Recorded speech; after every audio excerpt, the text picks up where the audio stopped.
তোমরা মুসলমানের মেয়ে, তোমরা মুসলমানের মেয়ে, না শুনিবে গান বাজনা, না দেখিবে যাত্রা সিনেমা, না শুনিবে গান বাজনা, না দেখিবে যাত্রা সিনেমা। কাটবে না কেউ চুলের ডগা, কাটবে না কেউ চুলের ডগা, হাতে কাঁচি নিয়ে। তোমরা মুসলমানের মেয়ে, তোমরা মুসলমানের মেয়ে।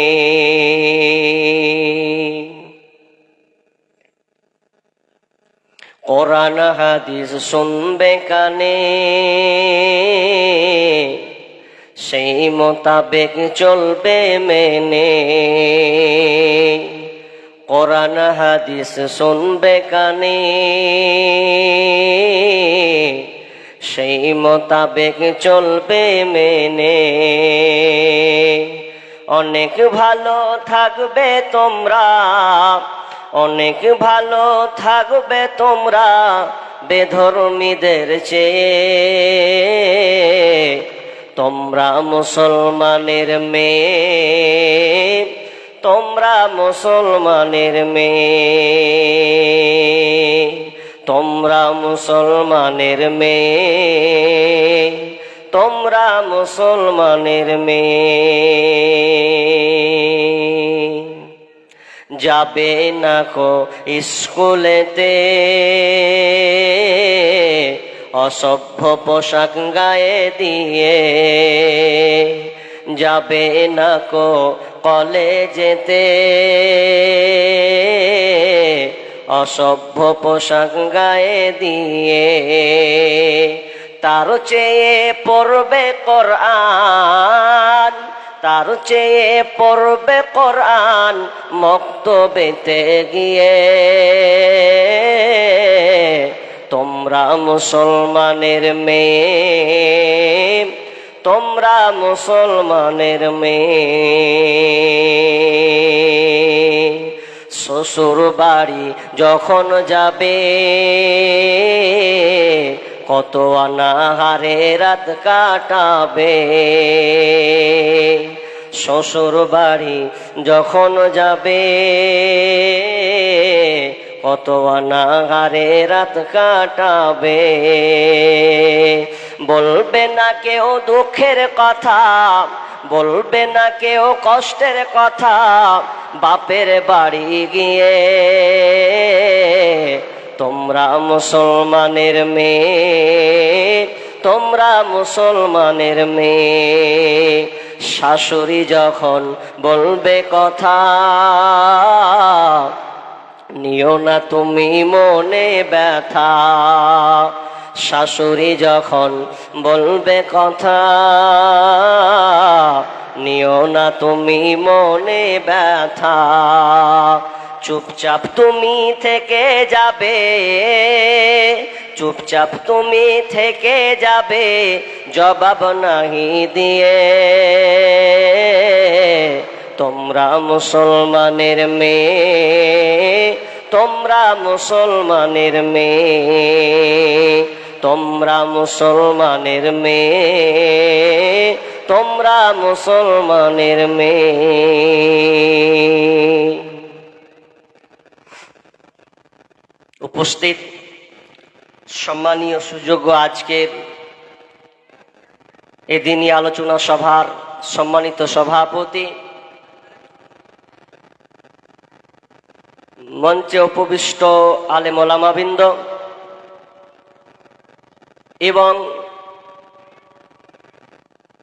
পর্দার অন্তরালের সামনে বসে থাকা ছোট বড় দিনদার ইমানদার মুমিনা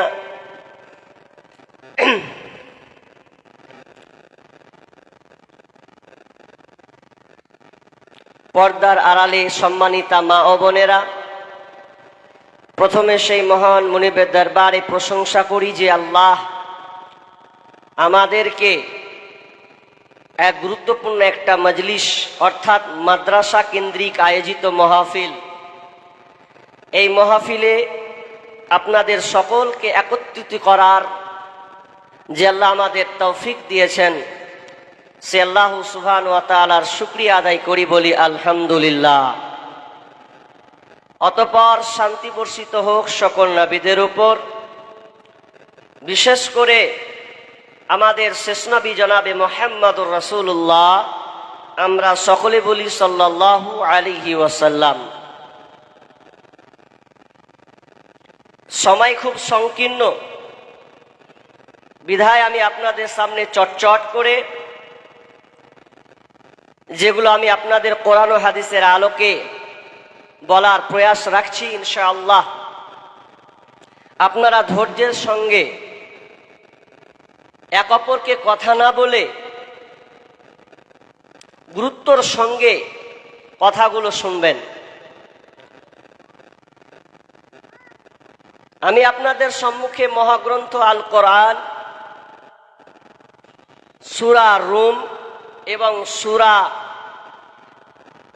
আন-নিসা, এই দুইটি সূরা থেকে একটি করে আয়াত আমি আপনাদের সামনে তেলাওয়াত করেছি এবং নাসাই শরীফের হাদিস থেকে এবং বুখারীর হাদিস থেকে একটি করে হাদিস আমি আপনাদের সামনে পাঠ করেছি।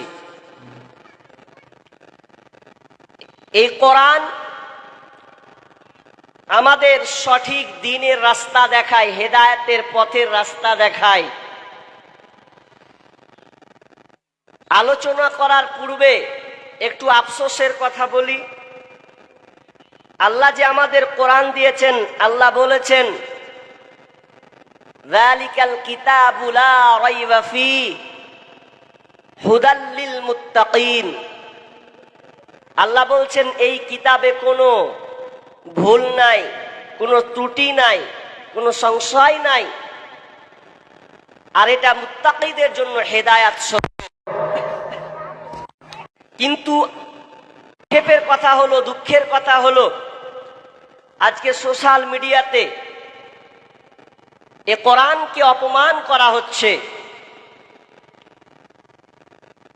ইদানিং সোশ্যাল মিডিয়াতে আমরা একটা প্রচার উদ্ভট আমরা কথা শুনতে পাচ্ছি। একজন হিন্দু সম্প্রদায়ের ব্যক্তি যার নাম ওয়াসিম সরকার,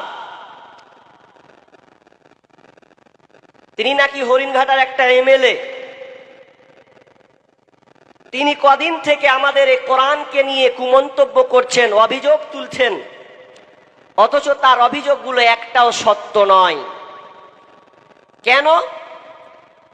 সেই ওয়াসিম সরকার, এই পাগল নামের ছাগল ব্যক্তি, সে বলেছে যে এই কোরআন, প্রথমত সে দাবি তুলেছেন এই কোরআনকে বদরের যুদ্ধের সময় পুড়িয়ে ছারখাড় করে দেওয়া হয়েছে, এটা তার দাবি। কিন্তু ডাহা নগদ একটা মিথ্যে কথা। কারণ কোরআন বদর যুদ্ধ তো হয়েছিল 624 খ্রিস্টাব্দে, 17 রমজান 2 হিজরিতে বদর যুদ্ধ হয়। আর সেই সময় বলছে যে কোরআনকে পুড়িয়ে দেওয়া হয়েছে, অথচ কোরআন ধীরে ধীরে 23 বছর ধরে নাজিল হয়েছে। 610 থেকে নিয়ে 632 পর্যন্ত এই কোরআন সম্পূর্ণ কমপ্লিট করা হয়েছে। তখনও কিন্তু কাগজে লিপিবদ্ধ হয় নাই, বিভিন্ন অ্যাঙ্গেলে, কারো ব্রেনে, গাছে, হাড়ে, চামড়াতে, পাথরে, বিভিন্ন জায়গায় লেখা হতো, একত্রিত করা হলো। আল্লাহ রসুলের মৃত্যুর পরে আবু বকর রাদিয়াল্লাহু তাআলা আনহু তিনি ধরেছিলেন, আর পূর্ণ কমপ্লিট সংকলন যদি হয় উসমান রাদিয়াল্লাহু তাআলা আনহুর সময়। জি, তাহলে কত বড় মিথ্যা সে কথা বলেছে। শুধু তাই নয়, তিনি বলেছেন কোরআনে এমন কথা, উদ্ভট কথা লেখা আছে যে মুশরিকদেরকে, কাফিরদেরকে হত্যা করতে বলা হয়েছে। যদিও কথা কোরআনে এইভাবে নাই। আপনি সূরা তাওবার 9 নম্বর সূরার 5 নম্বর আয়াতকে কেন্দ্র করে তারা বিভ্রান্তিকর মন্তব্য করে চলেছেন। অথচ যদি সে 4 নম্বর আয়াত খুঁজে 6 নম্বর আয়াত তর্জমা ভালো করে দেখে, তাহলে সম্পূর্ণ স্পষ্ট হয়ে যায়। যেই সময়ের আয়াতটা ওরা পড়ছে সূরা তাওবার 5 নম্বর আয়াত, তারা বলছে, তর্জমা করছে যে মুশরিককে যেখানে পাবে সেখানে হত্যা করো, কাতাল করে দাও। কিন্তু এটা কখন বলা হয়েছে? এটা তো সেই সময় যেই সময় মুশরিকরা চুক্তি ভঙ্গ করেছিল আল্লাহ রাসূলের সাথে। এই চুক্তি ভঙ্গ এবং তাদের উপরে এত নির্যাতন চলতো, আল্লাহ রাসূলকে মক্কায় প্রবেশ করতে দেওয়া হতো না। অনেক কারণ এখানে লুকিয়ে আছে। এক কথায় যারা চুক্তি ভঙ্গ করলো, আল্লাহ তাআলা তখন বলল যে তোমরা নির্দিষ্ট মাস অপেক্ষা করো। নির্দিষ্ট মাস রজব, জিলকদা, জিলহজ, মুহররম, এই 4টা মাস হচ্ছে নির্দিষ্ট মাস। এই মাসটাই আল্লাহ তাআলা বলেন তোমরা ক্ষান্ত হও, এরপরে যখন তোমরা কাফিরদেরকে পাবে তোমরা হত্যা করবে। এটা তো সেই সময় যুদ্ধ চলাকালীন এটা আয়াত, এটা বর্তমানের জন্য নয়, এককালীন যুদ্ধ যখন হচ্ছিল। আচ্ছা বলুন, যদি ভারতকে কোনো দেশ অ্যাটাক করে, আক্রমণ করে, তাহলে আপনি কি করবেন? তাহলে আপনাকে তো কমান্ডার যে আছেন, সিপাহী বা আর্মি, তারা তো একটা সাহস নেবেন যে ওরা আমাকে মারছে তো আমাদেরকেও বাঁচতে হবে, আমরাও মারবো, এটাই তো নিয়ম। জি, তো সেই যুদ্ধের প্রেক্ষাপটকে কেন্দ্র করে পরে 6 নম্বর আয়াতে আল্লাহ তাআলা বলেছেন ওরা যদি নিরাপত্তা চায় তাহলে তাদেরকে তুমি নিরাপত্তা দাও, শান্তি চায় তো শান্তি পেতে দাও, এবং তাদের জায়গা, নিরাপদ স্থান পর্যন্ত তাদের পৌঁছে দাও। আল্লাহ তাআলা কত সুন্দর করে বলেছেন। আর এই ওয়াসিম সরকার নামের বেঈমান তিনি বলেছেন, আবার বলেছেন কি, যে এই কোরআনে আমি পেশচাপ করি। যদি এই কথা লেখা থাকে তো তুমি না বুঝে মন্তব্য করলে কেন? উত্তরপ্রদেশের একজন ব্রাহ্মণ পরিবারের একজন সন্তান ছিলেন, যার নাম স্বামী লক্ষ্মী শঙ্করাচার্য। তিনিও ভুল ধরেছিলেন যে এটা মনে হয় এই কোরআন মানুষকে সন্ত্রাসী বানাতে শিখায়। পরে যখন তিনি বুঝতে পারলেন না, এটা আমার বুঝার ভুল, এটা প্রেক্ষাপটকে কেন্দ্র করে নাজিল করা হয়েছে, তিনি সংশোধন করলেন, দিয়ে তিনি বই লিখেছিলেন ইসলাম আতঙ্ক নয়, ইসলাম আদর্শ। অত বড় একজন জ্ঞানগুণী, তিনিও সমর্থন করেছিলেন যেটা আমার ভুল। তো তুমি কোন হরিদাসের পাল হে? তুমি তো এখন দেখছো তোমার পূর্বে অনেক নাদানেরা, বেঈমানেরা কোরআনের বিপক্ষে নিয়েছিল, অনেক তারা কুমন্ত করেছিল, কোরআনের উপরে তারা কেস পর্যন্ত ঢুকেছিল, কোনো লাভ হয়নি, কোনোদিনও সম্ভব হবে না। আবার এ বলছে কোরআন নাকি শয়তানে লিখেছে, নাউজুবিল্লাহি মিন জালিক, শয়তান লিখেছে। তুমি তো একটা পাক্কা শয়তান। আল্লাহ তো বলেছেন ফাতু বিসূরাতিম মিন মিসলি ওয়াদউ শুহাদাআকুম মিন দুনিল্লাহি ইন কুনতুম সাদিকিন। আল্লাহ বলছেন ফাতু বিসূরাতিম মিসলি, তুমি একটা ছোট্ট একটা সূরা আনয়ন করো, দেখো তুমি বানিয়ে দেখাও, তোমার ক্ষমতা আছে কিনা। তোমার 14 পুরুষকে নিয়ে আসো না, তবুও তুমি পারবে না, আগে বানিয়ে দেখাও। আজকে সোশ্যাল মিডিয়াতে কোরআনকে নিয়ে অবমাননা করা হচ্ছে। জি, আমরা ধিক্কার জানাই। আসলে মূল উদ্দেশ্য হচ্ছে কি, এই ওয়াসিম সরকার জানে যদি একটু উস্কানি দেওয়া হয় তাহলে মুসলিম আর হিন্দুদের মধ্যে একটা দাঙ্গা লাগবে, তাছাড়া আর কিছুই নয়। তিনি দাঙ্গা ফাসাদ লাগানোর জন্য তারা এই পরিকল্পনা করছে। অথচ অবশ্যই আমাদেরকে এগুলো থেকে দূরে থাকতে হবে এবং সঠিক বার্তাটা তাদের কাছে পৌঁছে দিতে হবে। আমি যে আলোচনা করব সেটা হচ্ছে ভালো মহিলার গুণ। ভালো মহিলা কারা, এ ব্যাপারে আমি আপনাদের সামনে আলোচনা করছি। কারণ আজকে ভালো মেয়ে, ইমানদারি, আল্লাহওয়ালি মেয়ে দুনিয়াতে পাওয়া খুব মুশকিল হয়ে গেছে। এজন্য আমি আপনাদের সামনে 2টি আয়াত পড়েছি।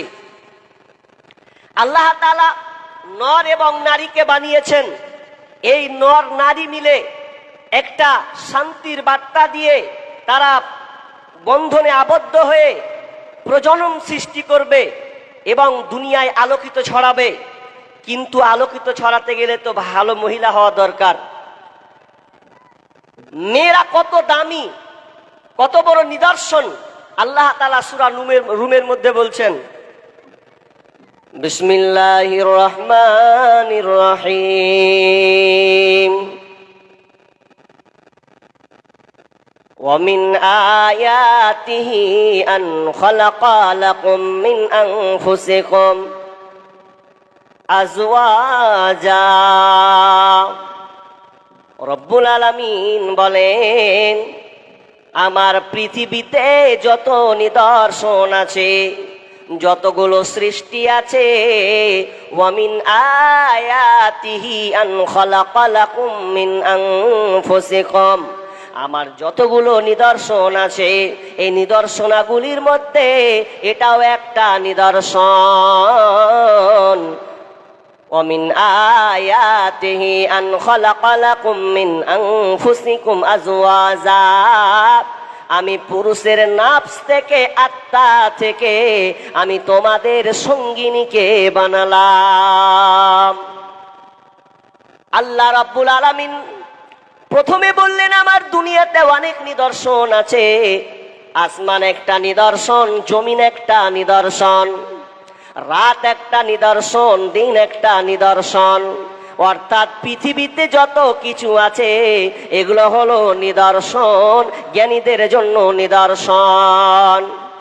প্রত্যেকটা জিনিস আল্লাহ নিদর্শন বানিয়েছেন এবং জোড়ার সঙ্গে বানিয়েছেন। কেমন জোড়া? আসমান আছে তো জমিন আছে, জল আছে তো পানি আছে তো আগুন আছে, রাত আছে তো দিন আছে, ঠান্ডা আছে তো গরম আছে। আল্লাহ তাআলা জোড়ার মতো নেগেটিভ পজিটিভ করে রেখেছেন। ঠিক তেমনি ভাবে নারী এবং পুরুষকে আল্লাহ বানিয়েছেন। জোড়া সৃষ্টি করেছ সবার, তাই তো সুন্দর ধরা, একের লাগি অপরজনে হয় যে মাতোয়ারা। আত্মার মতো শক্তি তুমি রেখেছ গোপন করে, শত চেষ্টাও করে তাকে পারি না রাখতে ধরে। ডাক্তার বদ্ধ কবিরাজ যত পাগল হয়ে যায়, কোথায় থাকে আত্মা তাকে খুঁজে নাহি পায়। যতগুলো আল্লাহ বানিয়েছেন, জোড়া বানিয়েছেন, দিয়ে আমার আল্লাহ বলছেন, ওয়ামিন আয়াতিহি আন খালাকা লাকুম মিন আনফুসিকুম আজওয়াজা, আমি তোমাদের পুরুষের আত্মা থেকে, নাফস থেকে আমি তোমার সঙ্গিনীকে বানালাম। এক কথায় আল্লাহ নারীদেরকে সঙ্গিনী অর্থাৎ বিবিদেরকে বানিয়েছেন।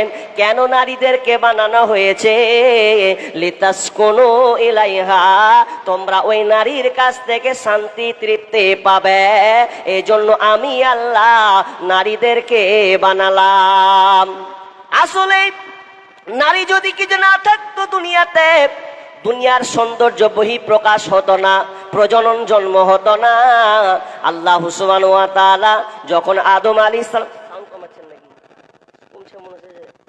আদম আলাইহিস সালামকে যখন জান্নাতে আল্লাহ বানালেন, একা একা ঘুরছে, একা আনন্দে থাকছে, ঘুরছে, কিন্তু তার মনের মধ্যে যেন কোনো খান্তি থেকে গেছে। আল্লাহ সুবহানাহু ওয়া তাআলা তখন তিনি বুঝতে পারলেন আদম আলাইহিস সালামের একজন জোড়া লাগবে, জোড়া লাগবে। তখন আল্লাহ সুবহানাহু ওয়া তাআলা আদমের বাম পাঁজর থেকে, বাম হাড় থেকে মা হাওয়াকে বানালেন, মা হাওয়াকে তিনি বানালেন। তোমরা রেখো গো শরণ, একদিন হবে যে মরণ। শয়তান তোমার শত্রু বাটে বলিন নিরঞ্জন, তোমরা রেখো গো শরণ, একদিন হবে যে মরণ। প্রথম নবী জান্নাতে ছিলেন, সঙ্গিনী হাওয়াকে পেলেন। চক্রান্ত করিয়া শয়তান খাওয়াইল কান্দম, তোমরা রেখো গো শরণ, একদিন হবে যে মরণ। আল্লাহ আদম আর হাওয়াকে বানালেন। আল্লাহ বলছেন লিতাসকুনু ইলাইহা, যাতে করে শান্তি তৃপ্তি পাও। তার মানে আল্লাহ বলছেন নারীরা হলো শান্তি তৃপ্তির জিনিস, নারীর কাছে শান্তি আছে। ওয়াজআলা বাইনাকুম মাওয়াদ্দাতাও ওয়া রাহমা, এবং আল্লাহ তাদের দুজনের ভিতরে ভালোবাসা, দয়া, প্রেম, প্রীতিকে আল্লাহ ঢেলে দিয়েছেন, স্নেহ ভালোবাসাকে ঢেলে দিয়েছেন। এটা কি করে বুঝবে নারীকুল? তুমি তো বিয়ে করেছো, তোমার বিয়ে হয়েছে গঙ্গারামপুর কোনো একটি জায়গায়, বেশি দিন হয়নি, মাত্র 1 মাসও যায়নি। আর 1 মাস না যেতে যেতে তোমাদের স্বামী স্ত্রীর মধ্যে এমন একটা ভালোবাসার বহিঃপ্রকাশ হয়, তারা তোমরা দুজনে এমন একটা ভালোবাসার মধ্যে চলে গেছ যে তুমি ছাড়া ওকে থাকতে পারো না, ও ছাড়া তোমাকে থাকতে পারে না।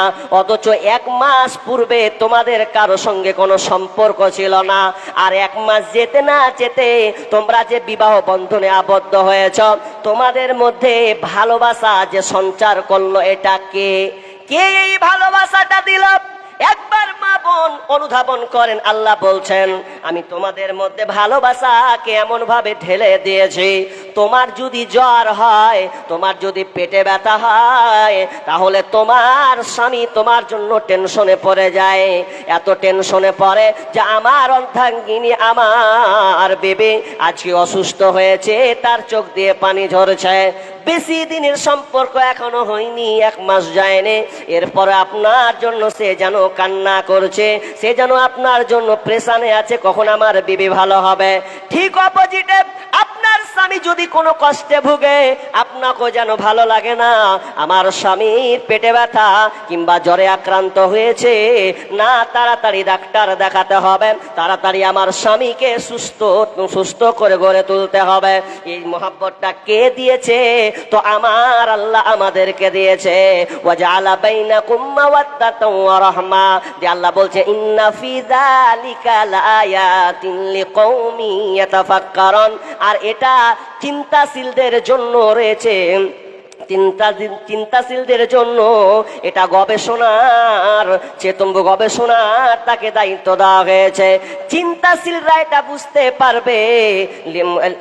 আল্লাহ সুবহানাহু ওয়া তাআলা বলছেন, আল্লাহ সুবহানাহু ওয়া তাআলা বলছেন চিন্তাশীলদের জন্য এটা চিন্তা রয়েছে। তার মানে আল্লাহ সুবহানাহু ওয়া তাআলা বলছেন, যারা চিন্তাশীল, যারা গবেষণা করে, তারা এই জিনিসটা যদি চিন্তা গবেষণা করে, তাহলে তারা আমার মূল জিনিসটাকে তারা খুঁজে পেয়ে যাবে। আপনার এই আয়াত থেকে 2-3টা জিনিস আমরা শিখেছি। কি শিখলাম? 1, নারী হলো শান্তি তৃপ্তির বস্তু, আর যত নিদর্শন আছে তার মধ্যে এটা একটা বড় নিদর্শন। শুধু তাই নয়, স্বামী স্ত্রীর মধ্যে ভালোবাসা সঞ্চার করেছেন আল্লাহ। এখানে একটা মা বোনদের একটা অভ্যাস আছে, বদ অভ্যাস। কি বদ অভ্যাস? আপনার বাড়িতে একটা ছেলেও আছে, মেয়ে আছে। এখন আপনার ছেলের বিয়ে দিলেন, বিয়ে দেওয়ার পর একটা বৌমা পেলেন। এখন বৌমা আস্তে আস্তে আস্তে তাদের ঘনিষ্ঠ একটা সম্পর্ক হলো, গভীর ভালোবাসার মধ্যে তারা চলে গেল, যেতেই পারে, স্বামী স্ত্রীর ব্যাপার। তো আপনি ওই মা, তখন আপনি কি করছেন? যখন একটা ছেলে আর মেয়ে, স্বামী এবং স্ত্রী, তারা সঙ্গী হলো, তাদের বন্ধু হলো, স্বামী স্ত্রী হলো, এক পর্যায়ে তারা গভীর ভালোবাসা রঞ্জনে তারা রঞ্জিত হলো। কিন্তু আপনি কি করলেন? 2-4 মাস গেল না গেল, আপনি পাড়ার কোনো বুবু আছে, কোনো খালা আছে, বলে জানিস গে বুবু, জানিস রে বহিন, কি আর কহবো, বেটার বিয়ে দিন তো বহু এমন এলো, তার বেটাকে কেড়ে বলে না এরকম ভাষা বলে। আর যখন বেটির বিয়ে দিচ্ছে, ভালো করে বুঝবেন মা বোন, যখন মেয়ের বিয়ে দিচ্ছে, যখন জামাই যখন একখান ভালো জামাই পেয়েছে, তখন প্রতিদিন খালি ভালো কেমন আছো, তুই দেখছে যে হার বেটিকে খালি হার জামাই খালি ফোনই করে চলেছে, ওকে ছাড়া জানে বাঁচে না, সব সময় খালি ওর খোঁজ খবর নিয়ে চলেছে। তো আপনি পাড়া পাড়া করেছেন যে জামাই আমি একখানটা পেয়েছি, সব সময় খালি হার বেটির খোঁজ, সব সময় খেলে না খেলে, কি করলে ঘুমেলে না কি করলে, সব সময় খালি হার বেটির খোঁজ লিছে। আর বেটার বেলা কইছে যে কোন খেসানি ঘরের গহু এসছে, হার বেটাকে কেড়ে নিলে। একই জিনিস 2 রকম কথা বলছেন আপনি। জামের বেলা আপনি সাধু, আর ছেলের বেলা বলছেন তো ছেলেটা কি? আরে আল্লাহ তো ওকে পোটাক দিয়েছেন, জোড়া তো বানিয়েছেন, উতে এতদিন অপেক্ষায় ছিল যে আমার সঙ্গিনী কখন আসবে, জোড়া হয়েছে, ওরা বুঝে নিয়েছে। তাই বলে আপনি তাকে উল্টাপাল্টা করে বলবেন তা তো নয়। জি, অনেক ত্রুটি আছে।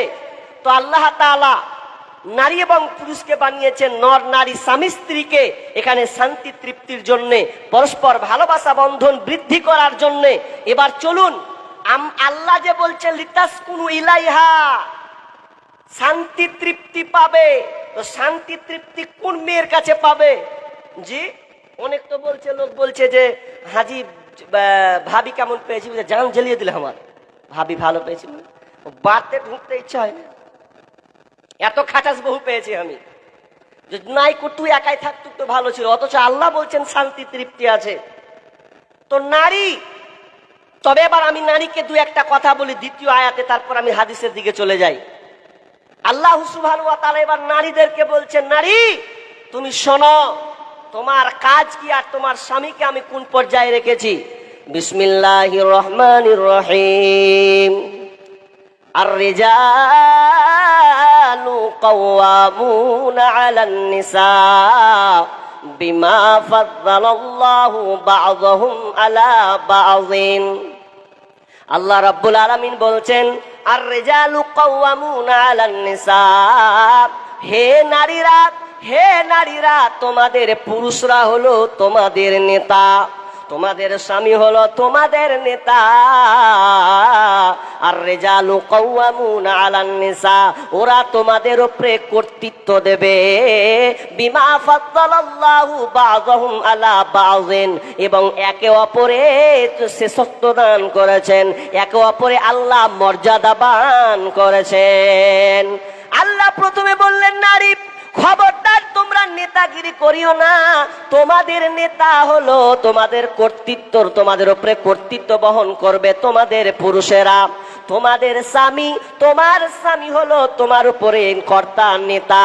এই জন্য তুমি খবরদার আর এটা ভেবো না যে তোমাকে ছোট করা হয়েছে, এক অপরে আল্লাহ সম্মান মর্যাদা দান করেছেন। বিমা আনফাকু মিন আমওয়ালিহিম, যে আল্লাহ বলছেন এবং তোমার স্বামী ইনকাম করে আনবে আর ওই ইনকাম থেকে বিবি খরচা করবে।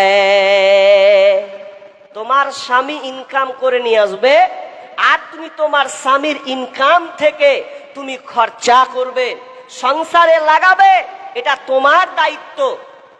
কারণ আল্লাহ রাসূল মা আয়েশা রাদিয়াল্লাহু তাআলা আনহা তিনি বর্ণনা করছেন, আন্নাহু ক্বাল, তিনি বলছেন, আলাইকুন্না ফিল বাইতি ফাইন্নাহু জিহাদুন কুন। মা আয়েশা রাদিয়াল্লাহু তাআলা আনহা তিনি বলছেন, আল্লাহ রাসূল বলেছেন, আলাইকুন্না ফিল বাইতে, নারীদের কাজ হলো, মহিলাদের কাজ হলো বাড়ি দেখাশোনা করা, ঘরকে দেখভাল করা, এটা হলো নারীদের কাজ। আর এই কাজটা যদি তারা করতে পারে কি মর্যাদা পাবে? ফাইন্নাহু জিহাদুন কুন, তাহলে ওই নারীটা জিহাদের সম পরিমাণ, জিহাদের যে নেকিটা আছে ওই নেকিটা সে নারী পাবে।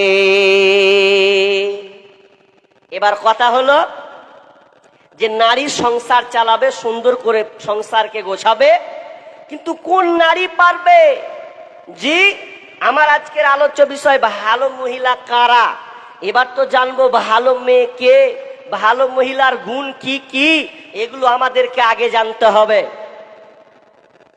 কারণ আল্লাহ রাসূল বলেছেন, ওই পুরুষটা সৌভাগ্যবান, ওই পুরুষটা সৌভাগ্যবান যেই পুরুষটা চারটা জিনিস পেয়েছে। নাম্বার ওয়ান, যেই পুরুষটা ভালো স্ত্রী পেয়েছে, ভালো বিবি পেয়েছে, ওই পুরুষটা হলো সৌভাগ্যবান। নাম্বার দুই, ওই পুরুষটা সৌভাগ্যবান যে পুরুষটা ভালো বাড়ি পেয়েছে, ওই পুরুষটা সৌভাগ্যবান যেই পুরুষটা ভালো প্রতিবেশী পেয়েছে, এবং ওই পুরুষটা সৌভাগ্যবান যেই পুরুষটা ভালো একটা যানবাহন, একটা গাড়ি পেয়েছে। চারটা জিনিস যদি কোনো পুরুষ পায় তাহলে ওই পুরুষটা হলো সৌভাগ্যবান। বিবি যদি ভালো হয় তাহলে ওর ঘরটা হবে সুখের সংসার, আর বিবি যদি খাটাসা হয়, বদমাশ টাইপের হয়, তাহলে ওই সংসারটা ওই পুরুষটা কোনোদিন শান্তি পাবে না। এই জন্য আমরা চলে যাই হাদিসের দিকে। ওই জন্য পুরুষদেরকে আল্লাহ রাসূল আগে ইঙ্গিত করে দিয়েছিলেন হাদিসের ভাষায়। তিনি বলেছিলেন কোন মেয়েরাকে তোমরা বিবাহ করবে, কোন মেয়েরাকে তোমরা বিবাহ করবে।